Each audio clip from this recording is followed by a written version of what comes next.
வணக்கம். நான் உங்கள் போல் இன்றைக்கி மோட்ரு ஒன்று சேஞ்ச் பண்ணி வைக்க போகிறோம். வீடியோ பிடிச்சிருந்தா மறக்காமல் உங்கள் போல் யூடியூப் சேனலை சப்ஸ்கிரைப் பண்ணுங்கள், லைக் பண்ணுங்கள், கமெண்ட் பண்ணுங்கள். இந்த வீட்டில் மோட்ரு எல்லாம் ஃபிட் பண்ணியாச்சு. இப்போ கஸ்டமர் என்ன சொன்னாங்க, மோட்ரு வச்சா வெளியில் மிஸ் ஆகிடும், எனக்கு வீட்டு உள்ளார வச்சு தாங்கன்னு சொன்னாங்க. இந்த மோட்ரு தான் இப்போதைக்கு ரன் பண்ணிகிட்ருக்கோம். ஏன்னா தண்ணி நம்ம சம்பு தொட்டி இங்கே இருக்குது, மோட்ரு இங்கே செட் பண்ணியிருந்தோம். டெலிவரி இது வழியாக கொண்டு போய் நம்ம ஓவர் ஃப்ளேயராக அங்கிட்ட வாட்டர் டேங்க் அதுக்கிட்ட வச்சுருந்தோம். அது இருக்குது பாருங்கள். இந்த வாட்டர் டேங்க்லாம் ஏறுற மாரி வச்சுருந்தோம். இப்போ வீட்டு உள்ளார கேட்டிருக்காங்க கஸ்டமர். ஏன்னா வெளியில் இருந்தால் மோட்ரு மிஸ் ஆகிடும், அதனால் வீட்டு உள்ளார வைங்கன்னு சொன்னாமல் இந்த பைப் எல்லாத்தையும் ரிமூவ் பண்ணிட்டோம் ஃபுல்லாக. இப்போ தான் ஒர்க் எல்லாம் முடிஞ்சிச்சு. பழைய வீடே ஒர்க் பண்ணியிருக்காங்க. இப்போ இதை மட்டும் பெயிண்டிங்காக அடிச்சு ஃபினிஷிங்காக இருந்துச்சு. இப்போ நாங்கள் தான் ஹோல்ஸ் போட்டு இப்போ இது பண்ணுறோம். முன்னாடியே கஸ்டமர் வைக்கிறப்ப சொல்லியிருக்கலாம். இப்போ இந்த டோருக்கு பக்கத்தில் கேட்டிருக்காங்க. டோரு பக்கத்தில் இருந்தால் இடத்துல இருக்காது, ஓரமாக போயிடும்னு சொல்லியிருக்காங்க.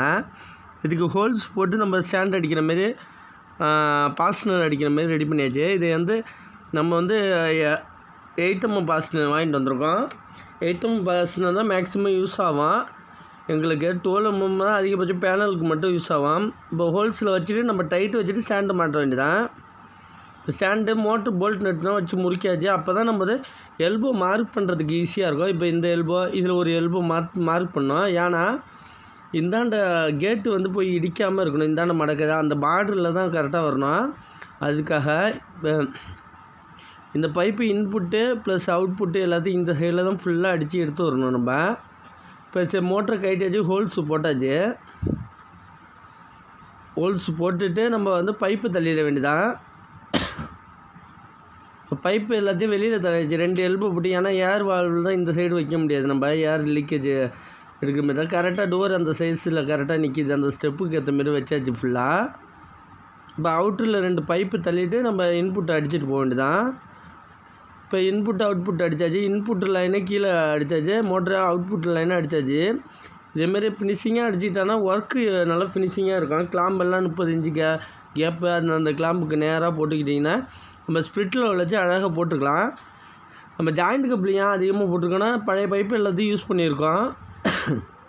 அதில் ஜாயிண்ட் கப்ளியாக போட்டு ஃபினிஷிங்காக அடித்தாச்சு. நம்ம இதை அடிச்சுட்டு இங்கே மட்டும்தான் கொஞ்சம் மாறுது. ஏன்னா இந்த பார்டரில் அதுக்கு ஏற்ற மாரி கொடுத்தாச்சு. 2 பைப்பு ஒரே ஸ்டெப்பில் ஏறுறதுனால அதேமாரி கொடுத்தாச்சு. 2 இன்புட்டு அவுட்புட்டு எல்லாத்தையும் உள்ளார கொண்டு வந்தாச்சு. 2 இது கொண்டு வந்துட்டு நம்ம மோட்டர் கனெக்ஷனை டெம்பரரியாக கொடுத்துப்போம். அப்புறமா ஒயரிங் எங்கே மாற்ற சொல்கிறாங்களோ, எங்கே சுவிட்சு கேட்குறாங்களோ அதில் கொடுத்துப்போம். நம்ம இப்போ நம்ம இதை மாற்றிட்டு இந்தாண்டு சைடு பார்த்தீங்கன்னா நம்ம ஏர் வால்வில் தண்ணி ஊற்றி எடுக்கணும். இப்போ ஏன்னா இவ்வளோ லென்த்துக்கு நம்ம பைப்பு தண்ணி ஏர் எடுக்கணும்னா இவ்வளோ லென்த்துக்கு விட்டு எடுத்துக்கணும். வீடியோ பிடிச்சிருந்தால் மறக்காமல் உங்கள் போல் யூடியூப் சேனலை சப்ஸ்கிரைப் பண்ணுங்கள், லைக் பண்ணுங்கள், கமெண்ட் பண்ணுங்கள். உங்களுக்கு யூஸ்ஃபுல்லான வீடியோக்கள் நிறையா வரும். நன்றி.